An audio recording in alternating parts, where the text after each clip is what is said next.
Hi, this is Kevin Conroy, and you're listening to the Geekcast Radio Network. You've just jumped inside the pull bag. Join TFG1Mike and the rest of the comic reading crew here at the GCRN as they make their great escape into comics. From DC, Marvel, IDW, Boom Studios, Zenoscope, and more, we have everything you want to read right here. Transformers comics? Yeah, we cover that. He-Man? Yeah, sure. DC superheroes like Batman, Batgirl, Nightwing, and Batman Beyond? Yep, we have those too. How about TMNT from IDW and I Hate Fairyland from Image Comics? Yeah, we have all that here. Plus, so much more.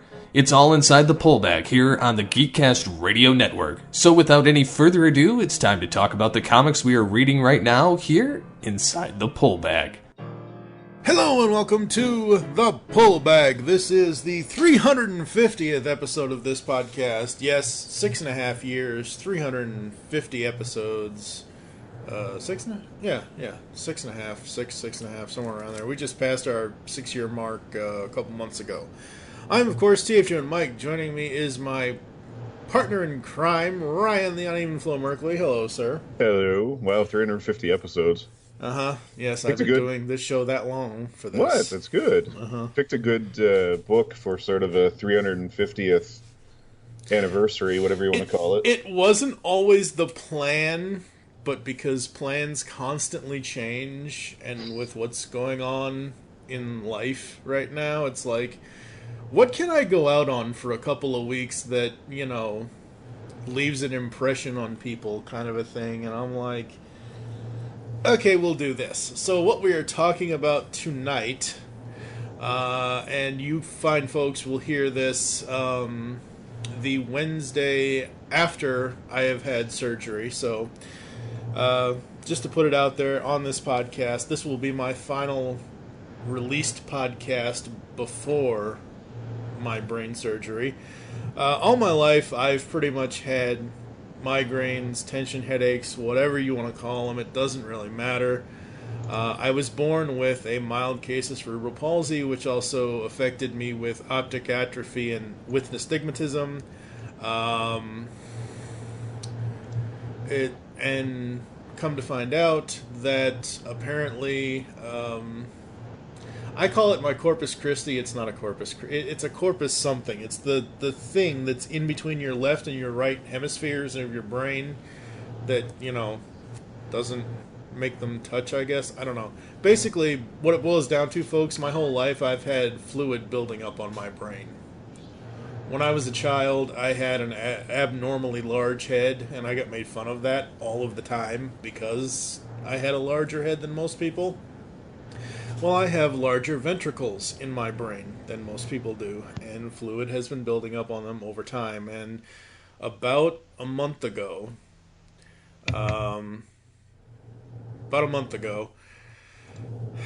it really got bad. It got to the point where my headaches were so severe, not even anything that I had tried, not my medication, not laying in bed in a dark room, no light, no sound, no nothing. None of that is helping. So I went to the doctor, had a CT scan done, had MRI done, and saw a neurologist, saw a neurosurgeon, and it is going to require a very small, common procedure for brain surgery to drain the fluid out of my brain. So, yay, I figure why not go out on a high note and talk about Paul Dini's Dark Knight, a true Batman story. A high note, but a sort of depressing note. So get this out of the way. If you haven't read this, go buy this and read it.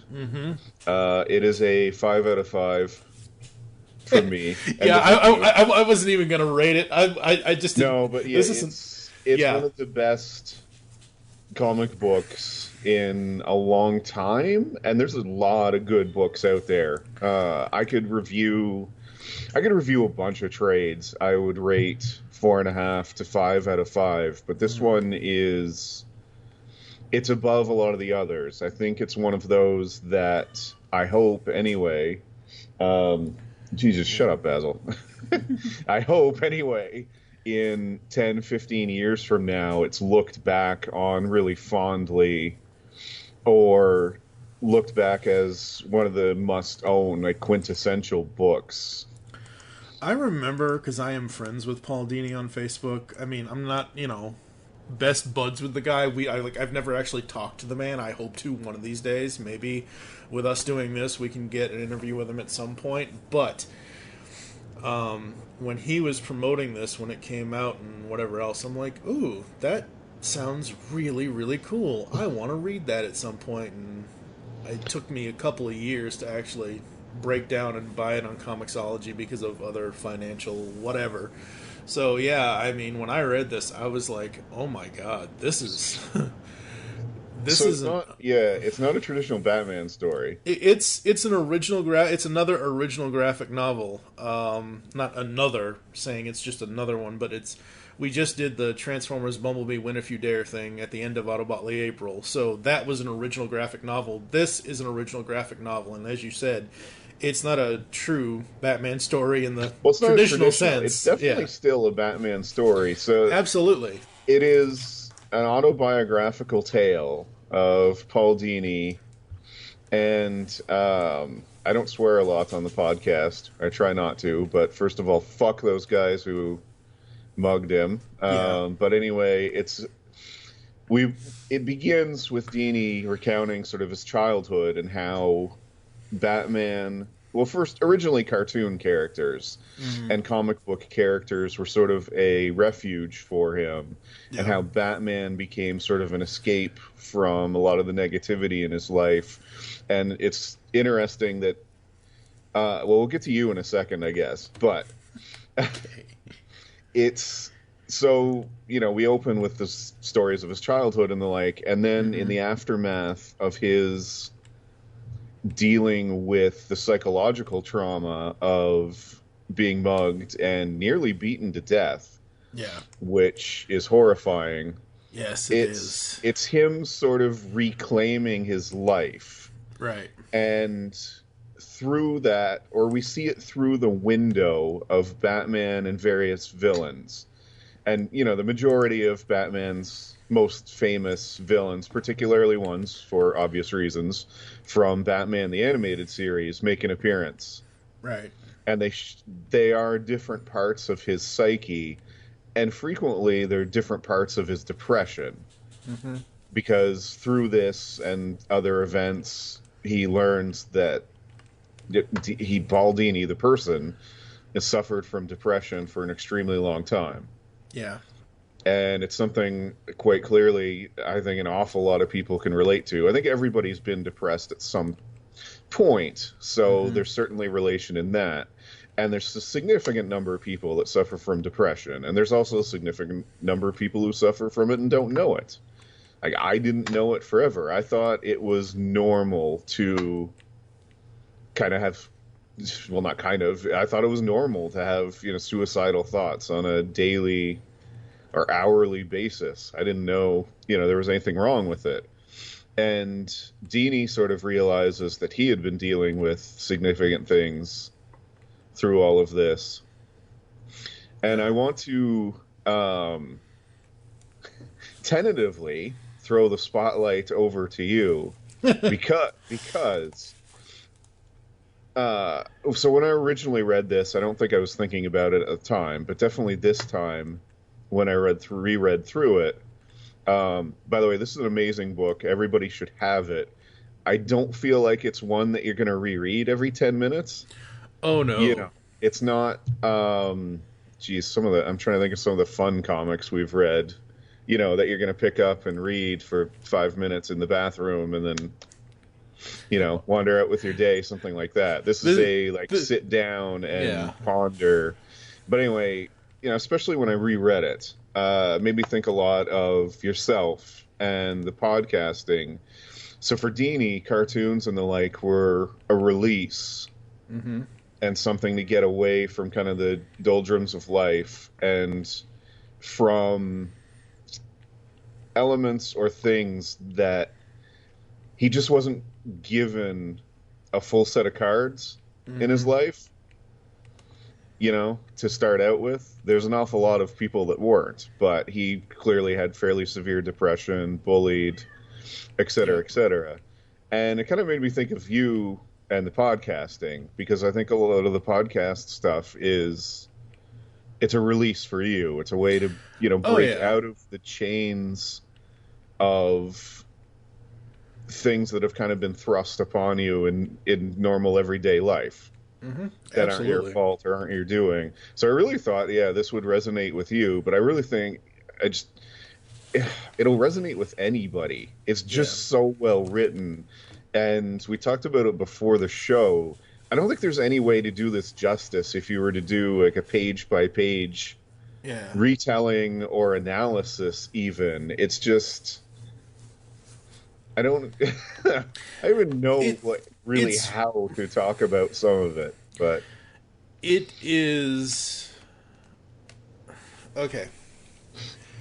At 39 years old, if you would have told me in almost 10 years of my podcasting network that I would have talked to the likes of Maurice LaMarche, Rob Paulson, and I'm not just going to list all these people just because, I've interviewed Stan Bush like, I don't know, up-teen time, 10, 11, 12 times, whatever, over the past 10 years, 9, 10, 11 years, kind of a thing. Like, if you'd have told me, I'd be able to talk to, Tom Kenny, the voice of SpongeBob, who, as of this recording, just celebrated their 20th anniversary. I'd have just called you crazy. If I was... This is going to really bring it around. It's been 7 years since this interview happened. But if you would have told me in 1992 or 1993, when I was 12 and 13 years old, that I would one day get to talk to the voice of Batman, I'd just scoff at you and say that's never going to happen. And with reading Paul Dini's story, and with everything that I have watched that he has created over the years, not just, I don't want to say he created, because I don't want to misspeak and say, oh, he created he didn't create Batman the Animated Series. It was Bruce Timm, it was Eric Radomski, all that, but Paul helped shape it. Paul was part of the Bruce Timm team. Paul went on to shape certain things for Batman Beyond, certain things for Justice League. He's a big a part of the DC Animated Universe as much as anyone else is. And, he also worked on, He-Man and the Masters of the Universe and other things like that as well. Tiny Toons, which I also remember fondly. Oh, I love Tiny Toons. Yeah. Absolutely love Tiny Toons. I know he wasn't on Animaniacs, but again, Animaniacs is another one of those things, kind of whatever. And back then, you just knew these people for what they gave you on the screen or on audio tape or on whatever. Same thing with musicians. You just know them from what albums they release, kind of a thing. No one was really doing autobiographical material, whether it was the written form or especially if it was comic form. I mean, we didn't even really have podcasts exactly to talk to creators that we do now. Exactly. I mean, most of the interviews that happened were these super special things that the studios set up and things like that. Like, you couldn't just reach out to these people. You couldn't just, even though I know Ralph Garman and Porky, Bob Bergen did, because I know Bob Bergen. I heard Rob Paulson's Talking Tunes with Bob Bergen that he said he looked up, Mel Blanc's phone number in the phone book and called him up, kind of a thing. That doesn't happen to all of us. That doesn't happen to anyone, really. And the fact that we now live in an age where if I wanted to write up this really nice letter to Mr. Dini and say, hey, we would love to have you on the show sometime, I can do that now. And I can read this book and learn about what his life was like. Not just because of the fact that, he got mugged. Not just because of that one point in his life. But this is like a whole arc of his life. Yes, that's the one sticking point. That's the main part of the story. Why he's telling us all of this stuff. But the story as a whole, for me, is more about, like, when he talks about he felt like he was an invisible kid in school, that kind of thing. I was always the kid that was not in with any group. Everything in the book points to and displays really just how he understands the characters. Right. These fictional characters, they all come from elements or experiences of his life. Right. Anyone who's a fan of either Paul Dini, Batman, or any of the Batman characters, and certainly Batman the Animated Series, needs to stop whatever they're doing, stop listening to this, and go pick this up and read it. Yeah, go read it. It's absolutely required reading. And the way he is intertwined every element and every emotion he goes through, whether it be when he was a child or more often in the book, because most of it is adulthood. Yeah, when he's an adult. But every piece of himself that he puts into these characters, be it, Poison Ivy describing his relationship with Vivian and how one-sided and unhealthy it was, and how he was aware of it. He just chose not to pay attention to it, essentially. Or, the Joker, certainly a major character in this, representing really all of the negativity we and he feel through depression, and that irrational sort of self-loathing, self-hatred we go through. Yeah. Everything is there and represented. We get Scarecrow with the hospital visits and the needles and his fear of a lot of that.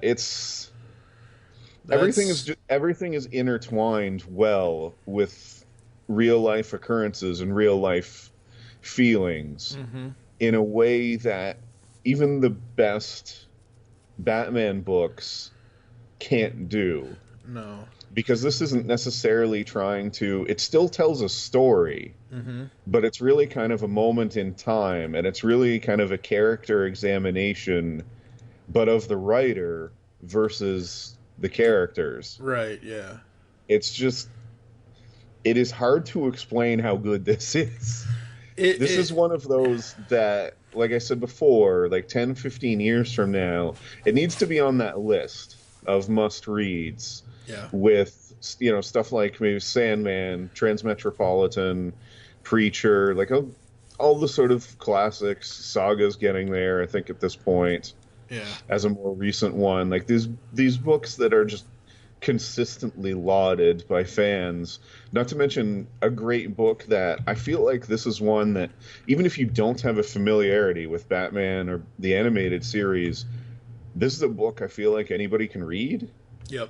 It doesn't require knowledge of the characters. It's certainly enhanced by it. Exactly. But I think that was, and I don't know, I'm not, I'm not in Paul Dini's head, but when he wrote this, when he crafted this story, when he was working on it, the characters enhance the, like, you look at all these characters. We've mentioned Scarecrow, Joker, Penguin. We haven't really Penguin's mentioned in Penguin a significant amount. Yeah, lot more than I would have thought. Yeah, Two-Face. Like there's a whole full page spread of Two-Face and Paul, and how characters affect people.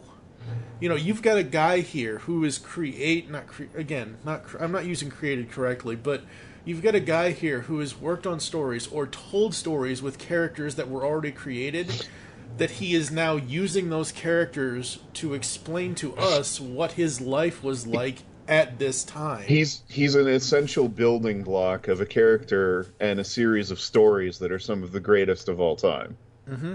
I feel like that's the best. If you were to remove him, Batman the Animated Series, Batman Beyond, Tiny Toon, all the stuff we sort of listed is not the same without him.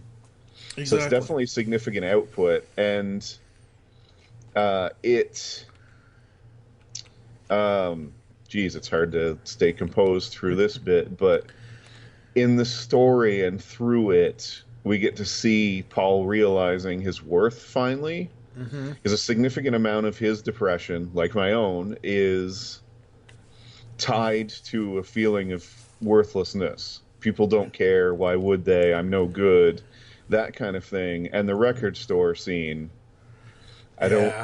I hate spoiling it, but hey, like I said, I think we can spoil certain parts of it. I know. Like, the record store scene when he has somebody tell him how much Tiny Toon Adventures meant to somebody who had close to them who had cancer, and how much being able to just kind of laugh meant to them. He realizes that his work affects people so much more than he certainly ever thought. He thought he was just, I create these silly cartoon things, and people watch them or they don't, whatever. Yeah. And he has to come face to face, and he gets the realization that no, what I do matters, and what I do matters to a lot of people. And that's really all anyone can ask for, especially somebody that creates anything. Exactly. This story is beautiful, and I should note, when I'm talking about beautiful, Eduardo Rizzo, he is one of the greatest comic book artists of all time, so I don't know how much more I can... Yeah, this is the first time... praise to heap on him. 100 Bullets, I think, was my first exposure to him. This is my first. I've heard the name, but I've never actually seen what he's done.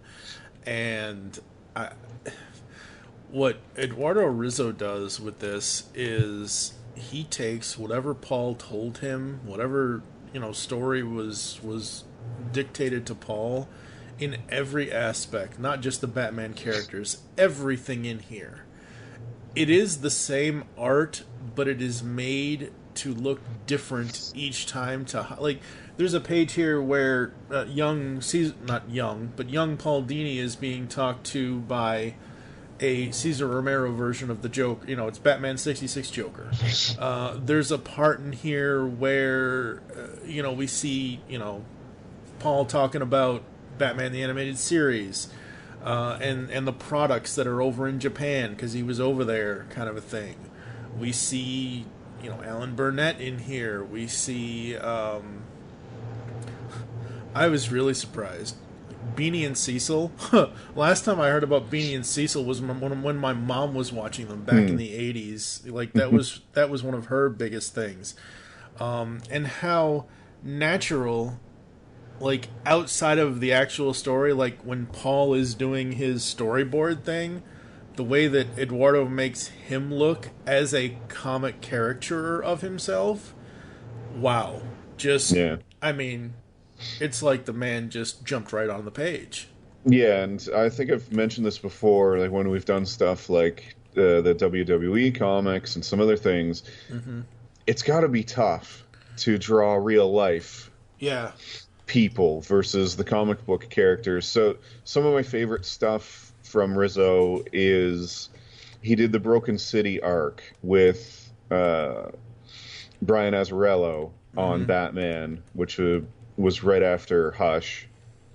And that was some of my favorite stuff he had done. But I've always felt like there's an expectation of what somebody in real life looks like. So I've always felt like it's more difficult to do that. But he pulls it off well. I haven't known Paul Dini all his life, but I know roughly what the man looks like. So yeah. And the funny thing is with the characters, like the real life characters, there's one part of the book where he's talking about, it says, the one I bragged about to all the guys at work, the one I took to award shows and premieres. He's talking about his relationship with Vivian. Yeah. The red-haired, yeah. Yeah. Okay, so what cartoon character do you think she's based on? Because I'll tell you this, Jessica Rabbit has a better heart than that lady does. Well, I mentioned that, in the hospital we get to visit a significant amount of time with Ivy. Yeah. Discussing their relationship. Yeah. It was interesting to see. I was sort of curious how much of real life or other people would be represented in this. But yeah, we get the representation / dialogue / appearance, whatever you want to call it, from Arlene Sorkin. Oh, yeah. Best known to you and I, and probably a lot of the people listening, as The voice of Harley Quinn. Yep. Batman, the animated series. Which is a character that Paul created for the series that was then introduced into the comics. Yeah. That doesn't happen very often. No, speaking of characters or things that would be completely different if Paul Dini didn't do what he does. Yeah. Talk about a wildly different trajectory for comics and DC comics, Batman comics, and really sort of the DC universe. Exactly. Who knows what the Joker would be like without Harley? I mean, even though this is a whole other topic that, mad love and everything else and whatever, but, even though the Joker is a complete asshole to Harley most of the time, I mean, what would he be like if she wasn't there? When we can talk about anybody from the animated series and their effects on Batman mythos in general, you mentioned, for a lot of people, myself included, I hear Kevin Conroy when I read Batman, and even when I see Batman on screen. And Mark Hamill is the Joker. Yep. Mr. Freeze, another character that Michael and Sarah. Michael and Sarah, but I mean, just as a character, he was a joke. Yeah, he was originally never meant to be a serious character until the animated series. So there's all these things that Dini had affected, and to me, it's so poignant that he felt like all of us probably do at one point or another, that what I do doesn't matter. And then now you look at, or we've just listed off some of the things he has affected in terms of a universe that's going to last hundreds of years from now. 100 years from now, they're still going to be telling Batman stories, and Harley Quinn's still probably going to be a character. Most likely. And Mr. Freeze is still going to be taking beats from that Batman the Animated Series, Heart of Ice. Yep. His first serious kind of appearance. And again, it's crazy to me that reading this, you're reminded that everything you see, whether it's Avengers Endgame or any sort of comic book movie, any TV show, whatever, it's created by people. Yep. That have the same emotions and have the same fears and doubts as you and I. Yeah, absolutely. I mean, we talk about, all this stuff, and we see in this book what Paul went through when he got mugged. We also see what happened to him like a year before that, and how he, with the Emmy win, how he basically injured him, basically caused self-harm to himself and whatever. And just just because people show a brave face doesn't mean there isn't shit going on in their lives. Yeah, and it's also, you shouldn't assume. No. One of the things in podcasting I wish I'd known a long time ago when I first started it was I wish I was more cognizant of the fact that everything is done by people. Right. I wish I didn't take a perverse pleasure when I was younger in reviewing something poorly. Yeah. Because it's not fun. People don't set out to create poor quality art. Yeah. And, they're people too. And it frustrates me, especially with video games, when I see all the hatred online for creators of games just because you're not happy with it. Nobody set out to make an ending to the Mass Effect trilogy that disappointed a number of people. Yeah. But a variety of things led to that, and a variety of people, but nobody set out to do it.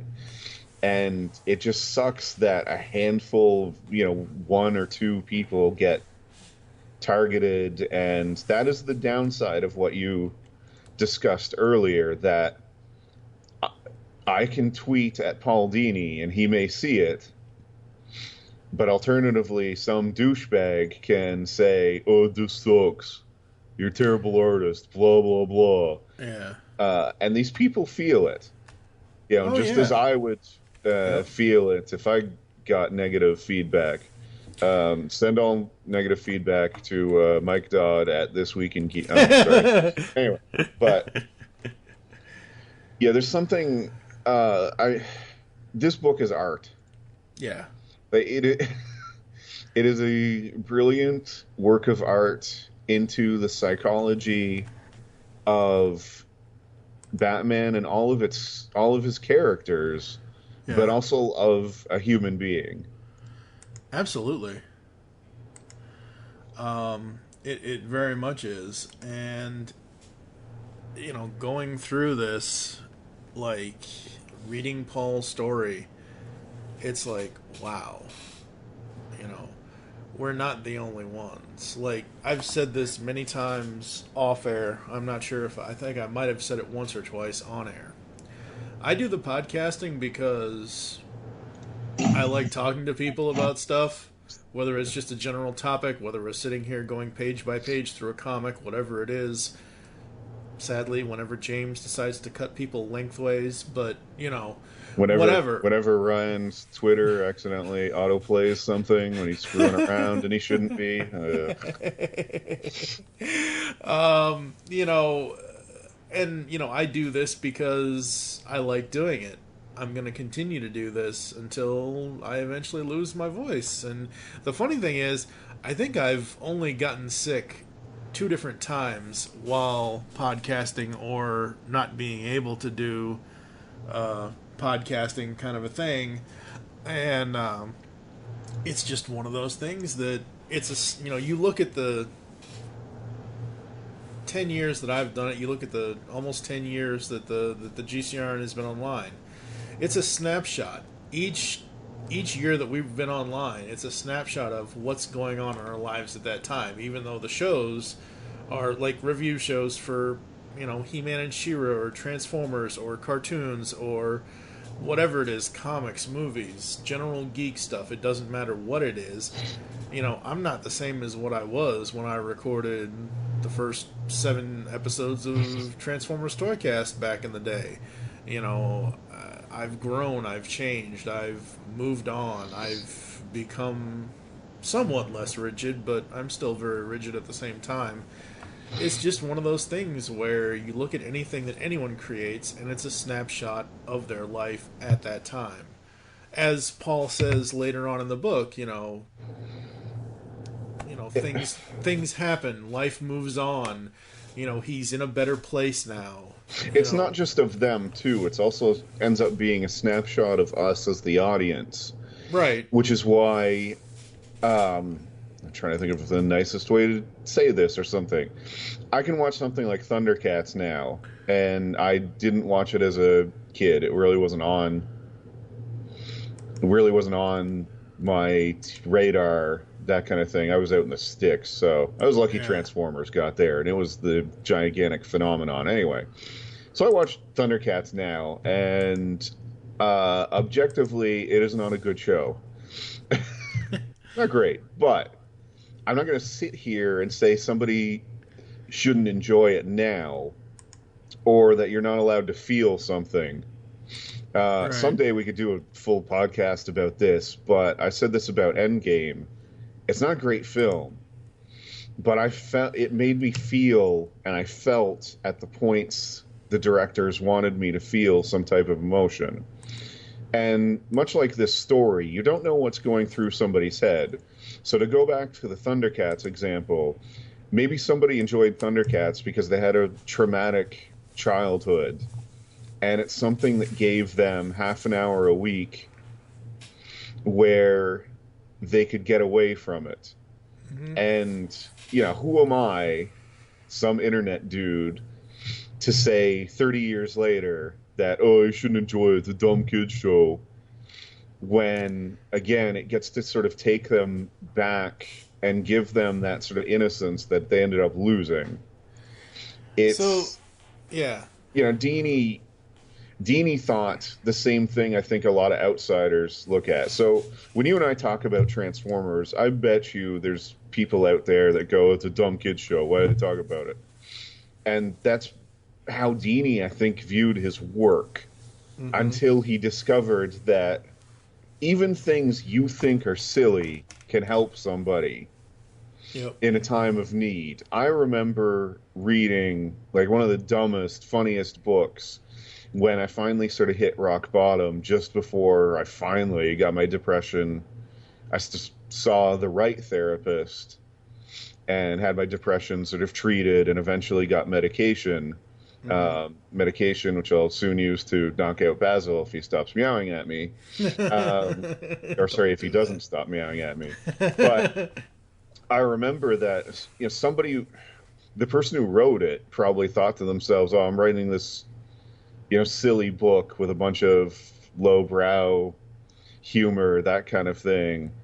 There's no way for them to know that it affected somebody, that it gave me a break from feeling miserable for just long enough that I was able to kind of break out of it and finally do something about my depression. Right. Yeah, I mean,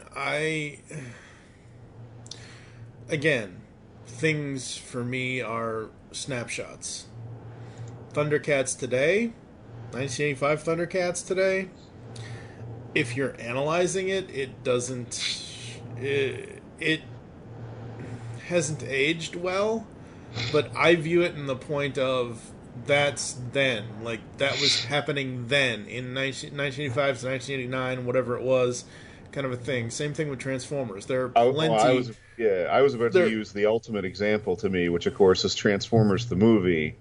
If you show it to a kid now, they probably think, But man, 20 years from now, I'm going to be watching that on 3D optical disc or whatever we're using for media. And I'm still going to cry when Optimus Prime dies. Yeah, exactly. Like, every single time in every single version I ever watched, I don't care what VHS, beta, Laserdisc, I don't care what it has been, I still pump my fist in the air and yell, "Go Cup," when he goes to save Hot Rod from Blitzwing at the beginning. I will always do that. And all of this just underlines how, the first time I read this, how crazy it was to me that Paul Dini doesn't think, he made a difference or anything. Yeah, absolutely. I mean, I use entertainment as an escape, as everyone should. Do I still analyze and talk about and quote-unquote review entertainment? Yeah, I do. But I only review stuff that has meaning for me or has, some sort of enjoyment that, I'm not gonna... Alright, so perfect example is... Beverly Hills 90210 versus Game of Thrones. I said this the other day, that I am a person currently right now at 39 years old that I am more nostalgic now than I've ever been. I've always been nostalgic, but I'm more nostalgic now than I've ever been.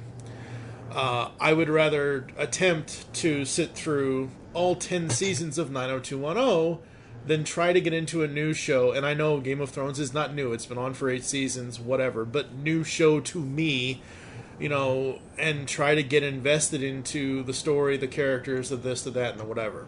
Wait until I make you watch The Expanse. I've actually started. Yay. It's on Amazon Prime. I haven't gotten too far. I'm like... No, and it starts out slow, which is deliberate. I'm like 3 minutes into like the first episode. Anyway, the point is that I want to look back on television that I've seen before, that I haven't seen in a long time, or I want to watch stuff that's going to make me feel good. As horrible it is to say, Scent of Roses, Season 4, Episode whatever of Knight Rider, where Michael Knight's wife dies, I love watching that episode because it's a story about Michael Knight, Kit, all that stuff. It's a personal story. It's not just another 80s Villain of the Week television episode. It, expands on the Knight Rider universe kind of thing. And then that's with any TV show. It doesn't matter what it is, So I am one of those people that I try to put my time into stuff that I enjoy. I tend to shy away from new stuff because I don't want to, get sucked in and be like all those Alphas fans or all those, Firefly fans that basically got their nuts cut off because the show got canceled.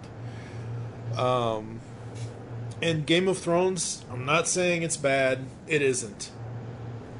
I've seen approximately just under 20 minutes of the first episode of the first season. And it's just not for me. It falls in line with like Lord of the Rings and Harry Potter and that kind of thing. It's that fantasy stuff, and I'm just not into it.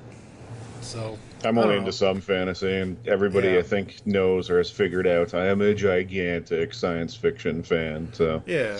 Anyway, I'm a big fan of comic books. Absolutely. There we go. I'm back on track. There we go. Back on track. Paul Dini, Eduardo Rizzo, everybody else that worked on this book, letters, all that stuff. Thank you for making this book. Paul, thank you for telling your story. Because this was an amazing read. It's an amazing story. And it just goes to show you that, as I said before, you don't know what anyone's going through. Until you ask or until they decide to tell you, you have no idea. We can sit here and talk about Heart of Ice and every other single episode of Batman the Animated Series, Batman Beyond, whatever that Paul Dini did, and until we read this story, we wouldn't know what was going on in the man's life while he created that for us, for the fans. So, anything else you want to say? Anything else we need to talk about? No, I'm going to add, this gets 5.5 out of 5. One of the few... Okay. Whatever rating I would give to stuff that's pure essentials. Yeah. I'm just going to quote Billy Bob from Varsity Blues. It's a 10. It's a fucking 10. It exceeds all ratings. That's why I said in the beginning we weren't really going to rate it on our rating scale, because it is such a personal story. It is a Batman story, but it is a personal Batman story. That it isn't just, No Man's Land or Long Halloween or whatever. Hush or whatever. Hush, yeah, even... or, it's... Even though some of those stories are great stories, it's not that. It's it's great for different reasons, too. Yeah. It's not your standard kind of comic that we review either. And that's okay. Absolutely. Where can the people find you online, sir? At Nightbeat on Twitter. I am at TFG1Mike on Twitter. You can also follow at the Pullbag on Twitter, as well as at Geekcast Radio for all the other network updates. This has been the 350th episode of the Pullbag. We are in the middle of Batman month right now. We've got 4 more episodes for you guys, potentially 3 or 4. Batman Scott Snyder's run, Volume 7 Endgame, which is where the Joker came back. We got the start of Tom King's run, Batman Volume 1, I Am Gotham. Somebody will join me for the Batgirl Stephanie Brown Volume 1, which is the Stephanie Brown series from the New 52. Yeah, and then I'm hoping Stephanie Brown finally showing up. Boo for them shelving her when New 52 started. Don't get me started on that. Anyway. Oh, boy. I was mad. I liked her as a character. It was interesting that she grew. She became the first female Robin, non-sort of alternate Frank Miller future. Yeah. And then they just kind of tossed her to the wayside, completely forgot about her, and anyway, but it improved, so... And then, hopefully at the end of May, maybe beginning of June, I'm not sure, we're going to do a top 10 Batman characters countdown. So if you guys... Number 1, the Punisher. Best version of Batman. Mm-hmm. Anyway. Batman wouldn't use a gun, neither did Paul Dini. We're going to do a top 10 favorite Batman characters countdown. If people want to send in their top 10 favorite Batman characters list, you can email me, tfg1mike@gmail.com. Kite Man number 1. Put in the subject line, the pull bag, top 10 Batman characters. Condiment King. Just send your list. Yes, Condiment King is in there. Basically, what I'm trying to do with this is I'm trying to get as many comic characters as possible. You can use other versions, other iterations from cartoons and things like that, but since it is a comic podcast, I think it needs to come from comics. Obviously, at least in Harley's case, she has to come from the cartoons originally, but she's in the comics now, so that counts too. Deadline for these top 10 favorite Batman character lists will be Sunday, May 26th at 10 a.m. Eastern Time. Once again, shoot me an email, tfg1mike@gmail.com, top 10 favorite Batman characters for the Pull Bag, episode 354. I think that's going to do it for us. Or hit you up on Twitter and make you have to copy and paste. No, don't do that. Don't listen to Ryan. Bad Ryan. That is actually good advice in general. Yes, I know, right? Don't listen to Mr. Charlie Brown Adult over there. Make your great escape into comics, and we will catch you next time here inside the Pull Bag. Welcome to my world. You've just heard the latest episode of The Pull Bag, the GCRN's first comic review and discussion podcast. There are several ways to get in touch with us and leave feedback for the show. You can visit the website, geekcastradio.com, where you can comment on the episode and all of our different podcasts. You can rate and leave a review for the show on iTunes. Be sure to leave us feedback. Become a fan of us on Facebook, facebook.com/thepullbag. Send us an email, feedback@geekcastradio.com. Follow us on Twitter @thepullbag and @geekcastradio. So until next time, make your great escape into comics and unleash the geek in you.